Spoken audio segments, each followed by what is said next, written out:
نبی کریم صلی اللہ علیہ وآلہ وسلم نے ارشاد فرمایا، تم مجھے 6 کاموں کی ضمانت دو، میں تمہیں جنت کی ضمانت دیتا ہوں۔ نمبر 1، جب بات کرو تو جھوٹ مت بولو۔ نمبر 2، وعدہ کرو تو خلاف ورزی نہ کرو۔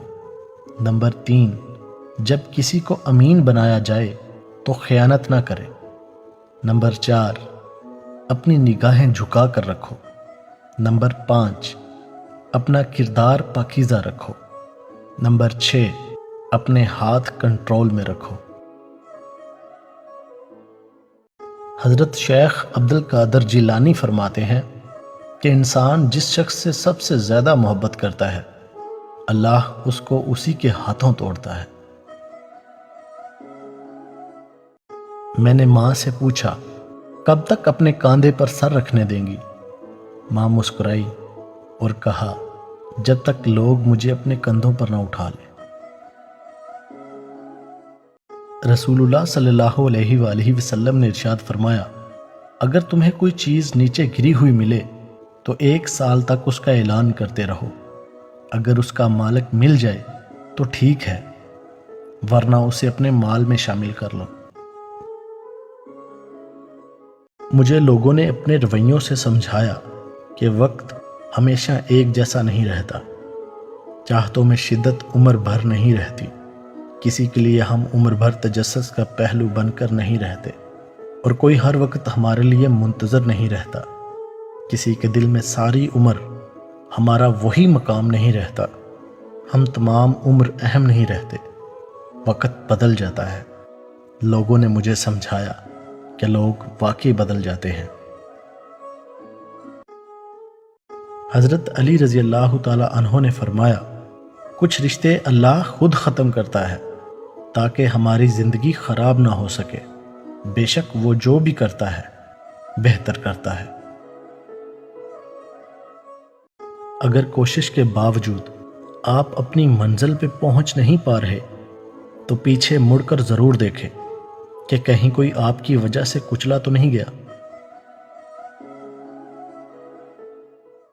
سورہ یوسف پڑھ کر لگتا ہے کہ سگے حسد کر سکتے ہیں، اپنے ہلاکت میں ڈال سکتے ہیں، غیر نجات دلا سکتے ہیں، پارسا پر تہمت لگائی جا سکتی ہے، بلا جرم قید ہو سکتی ہے، غیبی مدد سے برات مل سکتی ہے، ظلم سہ کر عظیم منصب مل سکتا ہے، تقوی سے عزت کا حصول ہو سکتا ہے، عزیز جدا ہو سکتا ہے اور ہجر کاٹا جا سکتا ہے، بچھڑا مل سکتا ہے اور ہر خواب پورا ہو سکتا ہے، اور آخر میں ہر مشکل کے بعد آسانی ہے۔ دوستو، ایک ایسی صورت ہے جو گناہگار کو معاف کروائے بغیر نہیں چھوڑتی۔ رسول اللہ صلی اللہ علیہ وآلہ وسلم نے ارشاد فرمایا، قرآن مجید میں 30 آیات والی ایک صورت ہے جو اپنے تلاوت کرنے والے کی اس وقت تک سفارش کرتی رہے گی جب تک اس کی بخشش نہیں ہو جاتی، اور وہ سورہ ملک ہے۔ حضرت علی رضی اللہ تعالی عنہ نے فرمایا، انسان ناراض ہو تو دوبارہ منہ تک نہیں لگاتا، اور وہ رب ناراض ہو تب بھی دن میں 5 بار اپنی طرف بلاتا ہے۔ یہ ہے سچی محبت۔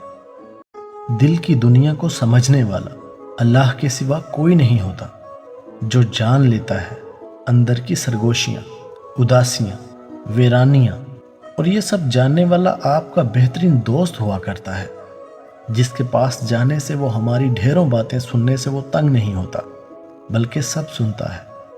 آخر دلوں میں بسنے والا اللہ ہی ہے جو ہمارے دل کا مالک ہے، اور دل کا مالک ہی اپنے بندے کی ہر چیز سے خوب واقف ہے۔ رسول اللہ صلی اللہ علیہ وآلہ وسلم نے ارشاد فرمایا، جب تم میں سے کسی کا خادم اس کا کھانا لائے تو اگر وہ اسے اپنے ساتھ نہیں بٹھا سکتا تو کم از کم 1 یا 2 لقمہ اس کھانے میں سے اسے کھلا دے، کیونکہ اس نے پکاتے وقت اس کی گرمی اور تیاری کی مشقت برداشت کی ہے۔ رسول اللہ صلی اللہ علیہ وآلہ وسلم نے ارشاد فرمایا، ایک آدمی نے کہا اللہ کی قسم اللہ تعالیٰ فلاں شخص کو نہیں بخشے گا، تو اللہ تعالیٰ نے فرمایا کون ہے جو مجھ پر قسم کھا رہا ہے کہ میں فلاں کو نہیں بخشوں گا؟ میں نے اس فلاں کو تو بخش دیا، اور ایسا کہنے والے تیرے سارے عمل ضائع کر دیے۔ رسول اللہ صلی اللہ علیہ وآلہ وسلم نے ارشاد فرمایا جو بھی عورت خوشبو لگا کر نامحرم مردوں کے پاس سے اس لیے گزرے کہ وہ اس کی خوشبو سونگھ لیں تو ایسی عورت زانیہ ہے۔ استغفر اللہ۔ رسول اللہ صلی اللہ علیہ وآلہ وسلم نے ارشاد فرمایا قیامت کے دن صاحب قرآن سے کہا جائے گا کہ قرآن پڑھتا جا اور بلندی کی طرف چڑھتا جا، اور ویسے ہی ٹھہر ٹھہر کر پڑھ جس طرح تو دنیا میں ٹھہر ٹھہر کر ترتیل کے ساتھ پڑھتا تھا، پس تیری منزل وہ ہوگی جہاں تیری آخری آیت کی تلاوت ختم ہوگی۔ دکھ بھی اسی کو ہوتا ہے جس نے دل سے تعلق نبھایا ہو۔ کبھی کبھی خود کے ہی انتخاب بہت دکھ دیتے ہیں۔ کسی کو زبردستی اپنی ذات تک محدود نہیں کیا جا سکتا، یہ تو دلوں کے معاملے ہوتے ہیں۔ بہتر ہے جو جہاں خوش ہے اس کو وہاں رہنے دیا جائے۔ کوئی آپ کی محبت کو نہیں سمجھ پا رہا تو کم از کم اپنی ذات کو زبردستی دوسروں پر تھوپنے کے بجائے خاموشی سے پیچھے ہٹ جائیں۔ بکھرنے سے پہلے خود کو خاموش ہو کر سمیٹ لیں۔ ویسے تو دنیا مخلص دلوں کو ترستی ہے، اور اگر کوئی مخلص مل جائے تو اس کی قدر نہیں کرتی۔ میں سوچتا تھا کہ اللہ پاک نے لڑکیوں کو اتنا کمزور کیوں بنایا ہے کہ ہر بات کو دل سے لگا کر گھنٹوں روتی رہتی ہیں۔ پھر مجھے اس بات کا جواب ملا کہ لڑکیاں کمزور نہیں ہوتی بلکہ بہت بہادر ہوتی ہیں، جو ہر بات کو سہ کر بھی معاف کرنا جانتی ہیں، صاف دل سے ہر رشتے کو محبت اور اپنائیت سے نبھاتی ہیں، اور اتنا بڑا ظرف رکھنے والی لڑکیاں کمزور نہیں ہوتی۔ جو شخص کھانے کے شروع میں بسم اللہ پڑھ کر ہر لقمہ کھاتے ہوئے اسم الہی یا شکور پڑھے تو اللہ پاک اس سے راضی ہوگا اور اس کے رزق اور عزت میں دن بدن اضافہ ہوگا۔ اس دنیا میں سب محبتیں، سب سکون ایک طرف، اور وہ سکون جو سجدے میں ملتا ہے اس سکون سے کچھ میچ نہیں کر سکتا۔ ایسا سکون جو اللہ کی یاد میں ہے ویسا کہیں مل ہی نہیں سکتا۔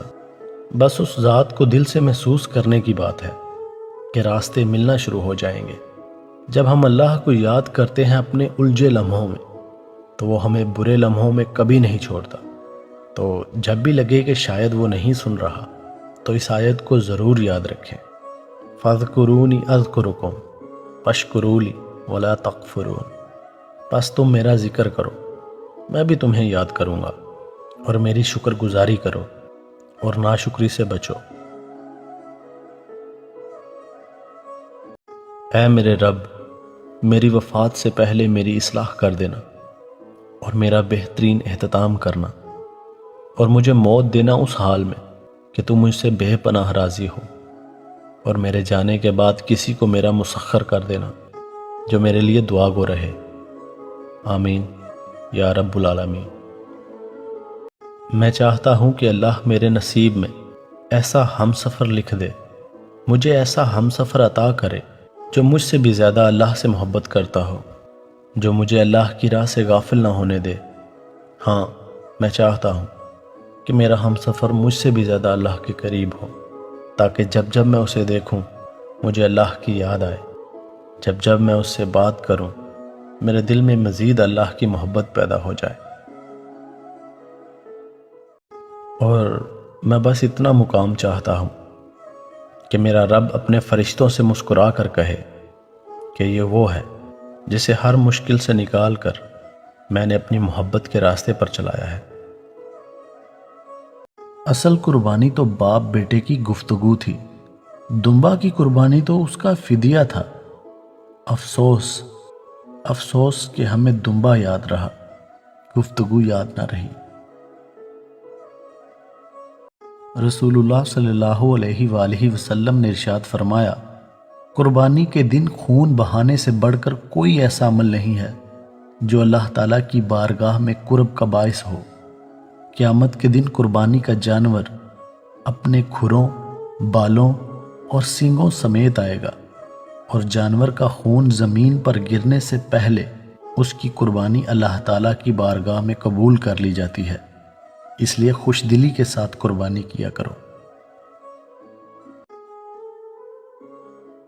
نبی کریم صلی اللہ علیہ وآلہ وسلم نے ارشاد فرمایا، جو شخص نہایت خوش دلی کے ساتھ ثواب کی نیت سے قربانی کرے گا تو وہ قربانی اس کے لیے دوزخ میں جانے سے آڑ اور رکاوٹ بن جائے گی۔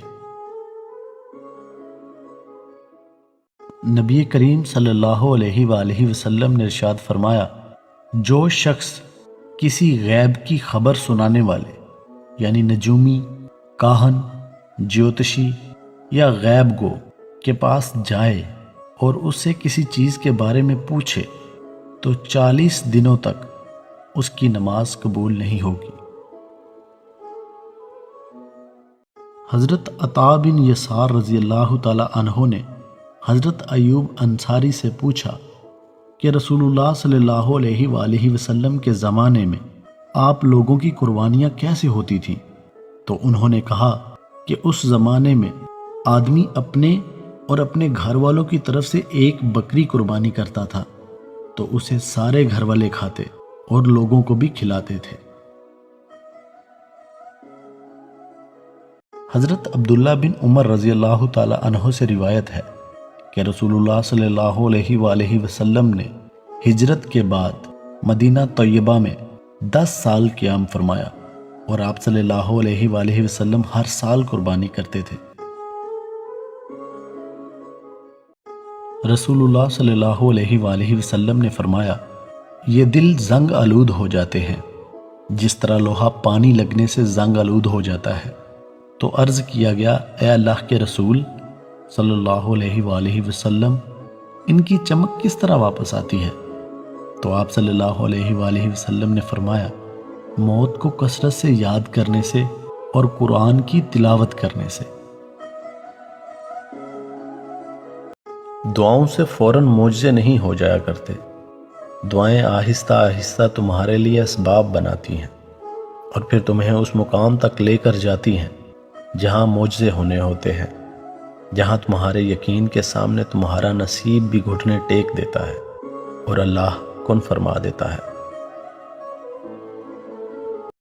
کون کہتا ہے کہ اللہ نظر نہیں آتا؟ میں نے دیکھا ہے اسے، میری پردہ پوشی کرتے ہوئے اور میری دعائیں قبول کرتے ہوئے، رزق دیتے ہوئے، میرا حوصلہ بڑھاتے ہوئے۔ میں نے دیکھا ہے اسے میرے لیے وسیلہ بناتے ہوئے، اور ایسا وسیلہ جو میرے گمان میں بھی نہ تھا۔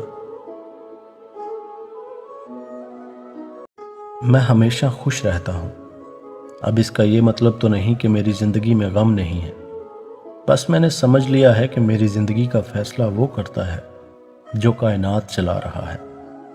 اب میں اداس ہوں بھی تو کیوں؟ کیا مجھے پتا نہیں وہ کتنا باکمال ہے؟ بس یہی بات ہے جو مجھے خوش رکھتی ہے کہ میری زندگی کا فیصلہ کوئی انسان نہیں بلکہ میرا اللہ کرتا ہے، جس پہ مجھے پورا یقین ہے۔ بے شک وہ رب ہے اور سب کی سنتا ہے۔ اپنی وجہ سے کسی کو بھی یہ کہنے کی نوبت نہ آنے دے کہ میں اپنا مقدمہ اللہ کے ہاں پیش کرتا ہوں۔ کسی کے یہ کہنے سے پہلے معاملہ سلجھا لیں، کیونکہ اس رب کے ہاں نہ تو جج خریدے جا سکتے ہیں، نہ گواہ خریدے جا سکتے ہیں، اور نہ ہی وکیل، کیونکہ وہ خود ہی گواہ، خود ہی وکیل اور خود ہی جج ہے۔ وہاں ترازو بھی انصاف کے ہوتے ہیں، اور پھر بے شک جو اللہ پاک چاہتا ہے کر دیتا ہے۔ بلا وجہ کسی کی عیب کی تشہیر مت کرتے پھریں، بلکہ پردہ رکھنا سیکھیں۔ کبھی سوچا ہے کہ رب العالمین نے ہمارے کتنے پردے رکھے ہیں؟ اگر سب ظاہر ہو جائیں تو شاید ہمیں چھپنے کو بھی جگہ نہ ملے۔ ماں کی جمع مائیں، باپ کی جمع کیا ہوگی؟ میں نے باپ کے تمام مترادف سوچے، یعنی والد، باپ، ابو، لیکن کسی ایک بھی لفظ کی جمع نہیں مل سکی۔ بہت حیرت سے سوچا کہ ہم نے کبھی غور ہی نہیں کیا کہ انسان کی زندگی میں ماں کے رتبے پر بہت سے رشتے جڑ جاتے ہیں، لیکن باپ ہمیشہ ایک ہی رہتا ہے، اس لیے زندگی میں اس کی کمی کا خلا کبھی پر نہیں ہوتا۔ تو دعا ہے کہ جن کے والد اس دنیا میں حیات ہیں، اللہ پاک ان کی عمر دراز کرے، اور جن کے والد اس دنیا فانی کو چھوڑ کر جا چکے ہیں، اللہ پاک ان کے درجات بلند کرے، آمین یا رب العالمین۔ رسول اللہ صلی اللہ علیہ وآلہ وسلم نے ارشاد فرمایا، جب کوئی مسلمان شجر کاری کرتا ہے یا کاشتکاری کرتا ہے، پھر کوئی انسان یا پرندہ یا کوئی حیوان اس میں سے کھا لیتا ہے، تو یہ اس کے لیے صدقہ ہے۔ جب حضرت آدم علیہ السلام اور حضرت حوا علیہ السلام کو زمین پر بھیجا گیا تو انہیں دنیا کے الگ الگ حصوں میں اتارا گیا تھا۔ جب حضرت آدم علیہ السلام حضرت حوا علیہ السلام کی جدائی میں روئے، پھر حوا علیہ السلام سے ملنے کے لیے حضرت آدم علیہ السلام نے دعا مانگی تھی۔ یہ زمین پر سب سے پہلی محبت کے لیے مانگی جانے والی دعا تھی۔ پھر خدا نے وہ دعا قبول کی اور انہیں میدان عرفات میں ملایا۔ محبوب کے لیے تڑپ ہونا انسانی فطرت میں ازلی ہے، اور محبوب سے ملنے کے لیے دعا کرنا سنت آدم ہے۔ کلمہ پڑھتے ہی حضرت عمر نے فرماتے ہیں، میں عمر ہوں، تم مجھے بھی جانتے ہو، میرے باپ کو بھی جانتے ہو، تم میرا قبیلہ بھی جانتے ہو، میں نے پڑھ لیا ہے محبوب کا کلمہ۔ اب جس نے بچے یتیم کرانے ہو اور اپنی بیوی بیوہ کرانی ہو، وہ آئے اور مجھے روکے۔ یہ محبوب اللہ کے ہیں اور گھر بھی اللہ کا ہے، تو نماز بھی آج اللہ کے گھر میں پڑھی جائے گی۔ آپ صلی اللہ علیہ وسلم نے فرمایا، ایمان کی 60 سے اوپر شاخیں ہیں اور حیا بھی ایمان کی ایک شاخ ہے۔ دوستو، ہمارے نبی پاک صلی اللہ علیہ وسلم نے ارشاد فرمایا، 4 چیزیں خوش نصیبی میں سے ہیں: نیک بیوی، وسیع رہائش، اچھا پڑوسی اور عمدہ سواری۔ آپ نے ارشاد فرمایا، نیک بیوی ملنا خوش نصیبی ہے۔ رسول اللہ صلی اللہ علیہ وسلم نے فرمایا، قیامت کے دن حافظ القرآن سے کہا جائے گا، قرآن پڑھتا جا اور بلندی کی طرف چڑھتا جا۔ دوستو، اللہ پاک سے دعا ہے کہ اللہ پاک ہمیں بھی حافظ القرآن بننے کی توفیق عطا فرمائے، آمین۔ دوستو، ہمارے رسول پاک صلی اللہ علیہ وسلم نے ارشاد فرمایا، سچائی نیکی کی طرف لے جاتی ہے اور نیکی جنت کی طرف لے جاتی ہے، جبکہ جھوٹ گناہ کی طرف لے جاتا ہے اور گناہ جہنم تک لے جاتا ہے۔ ایک اور جگہ آپ نے ارشاد فرمایا کہ اللہ تعالیٰ اس شخص کو خوش و خرم رکھے جس نے ہم سے کوئی بات سنی، پھر اس کو دوسروں تک ایسے ہی پہنچایا جیسا کہ سنا تھا۔ دوستو، ہمارے رسول پاک صلی اللہ علیہ وسلم نے ارشاد فرمایا، مظلوم کی بد دعا سے ڈرتے رہنا کہ اس دعا کے اور اللہ تعالیٰ کے درمیان کوئی پردہ نہیں ہے۔ ایک اور جگہ آپ صلی اللہ علیہ وسلم نے ارشاد فرمایا، میری ایک بات بھی کسی کو معلوم ہو تو وہ آگے پہنچا دے۔ دوستو، رسول اللہ صلی اللہ علیہ وسلم نے ارشاد فرمایا، جس نے سورہ بقرہ کی آخری 2 آیات رات میں پڑھ لیں، وہ اسے ہر آفت سے بچانے کے لیے کافی ہو جائیں گی۔ ایک اور جگہ آپ صلی اللہ علیہ وسلم نے ارشاد فرمایا کہ اللہ تعالیٰ اس شخص کو خوش و خرم رکھے جس نے ہم سے کوئی بات سنی، پھر اس کو دوسروں تک ایسے ہی پہنچایا جیسا کہ سنا تھا۔ دوستو، حضرت انس بن مالک رضی اللہ تعالیٰ عنہ روایت کرتے ہیں کہ رسول اللہ صلی اللہ علیہ وسلم نے ارشاد فرمایا، تم میں سے کوئی اس وقت تک مومن نہیں ہو سکتا جب تک وہ اپنے بھائی کے لیے وہی چیز پسند نہ کرے جو اپنے لیے پسند کرتا ہو۔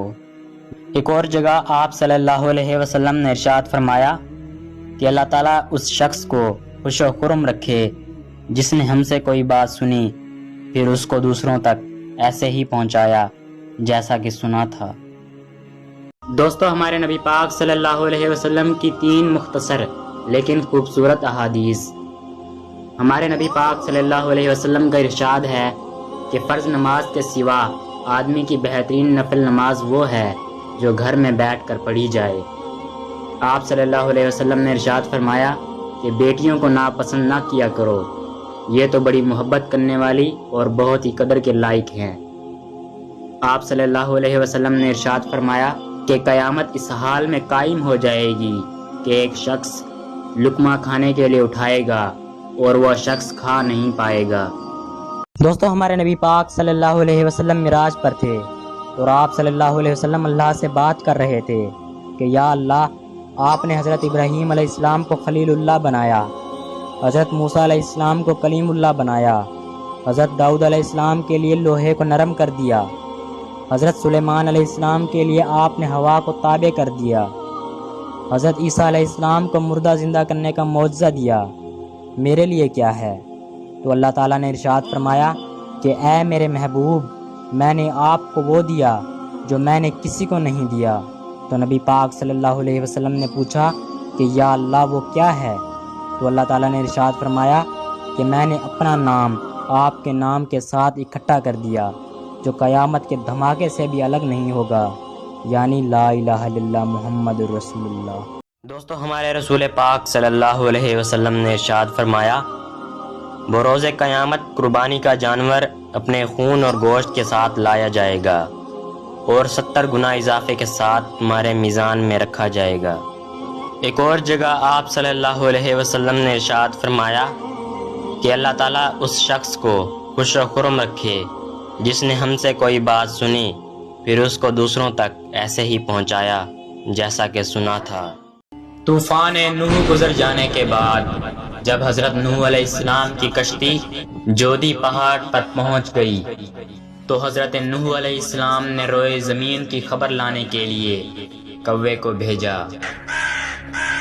تو وہ مردار دیکھ کر اس پر گر پڑا اور واپس نہ آیا، تو حضرت نوح علیہ السلام نے اس پر لعنت فرما دی اور اس کے لیے بد دعا فرما دی کہ وہ ہمیشہ خوف میں مبتلا رہے گا، اس لیے کوے کو اب حل و حرم میں کہیں بھی پناہ نہیں۔ دوستو، ہمارے رسول پاک صلی اللہ علیہ وسلم نے ارشاد فرمایا اللہ تعالیٰ فرماتا ہے میرے بندو، تم سب کے سب گمراہ ہو سوائے اس کے جسے میں ہدایت دے دوں، اس لیے مجھ سے ہدایت مانگو، میں تمہیں ہدایت دے دوں گا۔ دوستو، اللہ پاک سے یہ دعا ہے کہ اللہ تعالیٰ ہم سب کو ہدایت دے، آمین۔ دوستو، ہمارے رسول پاک صلی اللہ علیہ وسلم نے ارشاد فرمایا اپنے بھائی سے مسکرا کر ملنا تمہارے لیے صدقہ ہے، اور نیکی کی دعوت دینا اور برائی سے منع کرنا صدقہ ہے۔ دوستو، نیکی کی بات کو آگے پہنچانا بھی صدقہ ہے۔ دوستو، ہمارے نبی پاک صلی اللہ علیہ وسلم نے ارشاد فرمایا کہ تم جب پانی سے گزرو یا کسی پل سے گزرو تو کثرت سے سورہ کوثر کا ورد کیا کرو، تمہاری نظر جتنے پانی پر پڑے گی اس کا ایک ایک قطرہ تمہارے لیے مغفرت بن جائے گا۔ ایک اور جگہ آپ نے ارشاد فرمایا کہ اللہ تعالیٰ اس شخص کو خوش و خرم رکھے جس نے ہم سے کوئی بات سنی پھر اس کو دوسروں تک ایسے ہی پہنچایا جیسا کہ سنا تھا۔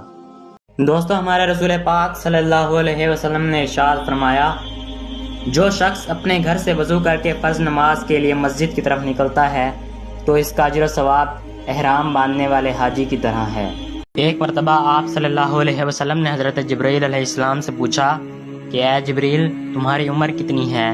تو حضرت جبرائیل علیہ السلام نے کہا کہ یا رسول اللہ، مجھے معلوم نہیں، البتہ اس کائنات کے وجود سے پہلے اللہ تعالیٰ کے چوتھے حجاب میں ایک ستارہ 70,000 سال میں صرف ایک مرتبہ چمکتا تھا، اور اس ستارے کو میں نے 72,000 مرتبہ چمکتے ہوئے دیکھا ہے۔ تو اس پر آپ صلی اللہ علیہ وسلم نے فرمایا اے جبریل، میرے پیدا کرنے والے کی قسم، وہ ستارہ میں ہی ہوں۔ نبی کریم صلی اللہ علیہ وآلہ وسلم نے ارشاد فرمایا تم مجھے 6 کاموں کی ضمانت دو، میں تمہیں جنت کی ضمانت دیتا ہوں۔ نمبر 1، جب بات کرو تو جھوٹ مت بولو۔ نمبر 2، وعدہ کرو تو خلاف ورزی نہ کرو۔ نمبر 3، جب کسی کو امین بنایا جائے تو خیانت نہ کرے۔ نمبر 4، اپنی نگاہیں جھکا کر رکھو۔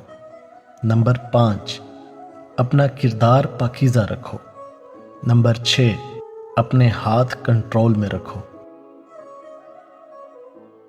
مجھے لوگوں نے اپنے رویوں سے سمجھایا کہ وقت ہمیشہ ایک جیسا نہیں رہتا، چاہتوں میں شدت عمر بھر نہیں رہتی، کسی کے لیے ہم عمر بھر تجسس کا پہلو بن کر نہیں رہتے، اور کوئی ہر وقت ہمارے لیے منتظر نہیں رہتا۔ کسی کے دل میں ساری عمر ہمارا وہی مقام نہیں رہتا۔ ہم تمام عمر اہم نہیں رہتے، وقت بدل جاتا ہے۔ لوگوں نے مجھے سمجھایا کہ لوگ واقعی بدل جاتے ہیں۔ دکھ بھی اسی کو ہوتا ہے جس نے دل سے تعلق نبھایا ہو۔ کبھی کبھی خود کے ہی انتخاب بہت دکھ دیتے ہیں۔ کسی کو زبردستی اپنے ذات تک محدود نہیں کیا جا سکتا۔ یہ تو دلوں کے معاملے ہوتے ہیں۔ بہتر ہے جو جہاں خوش ہے اس کو وہاں رہنے دیا جائے۔ کوئی آپ کی محبت کو نہیں سمجھ پا رہا تو کم از کم اپنی ذات کو زبردستی دوسروں پر تھوپنے کے بجائے خاموشی سے پیچھے ہٹ جائیں۔ بکھرنے سے پہلے خود کو خاموش ہو کر سمیٹ لیں۔ ویسے تو دنیا مخلص دلوں کو ترستی ہے، اور اگر کوئی مخلص مل جائے تو اس کی قدر نہیں کرتی۔ دل کی دنیا کو سمجھنے والا اللہ کے سوا کوئی نہیں ہوتا، جو جان لیتا ہے اندر کی سرگوشیاں، اداسیاں، ویرانیاں، اور یہ سب جاننے والا آپ کا بہترین دوست ہوا کرتا ہے، جس کے پاس جانے سے وہ ہماری ڈھیروں باتیں سننے سے وہ تنگ نہیں ہوتا، بلکہ سب سنتا ہے۔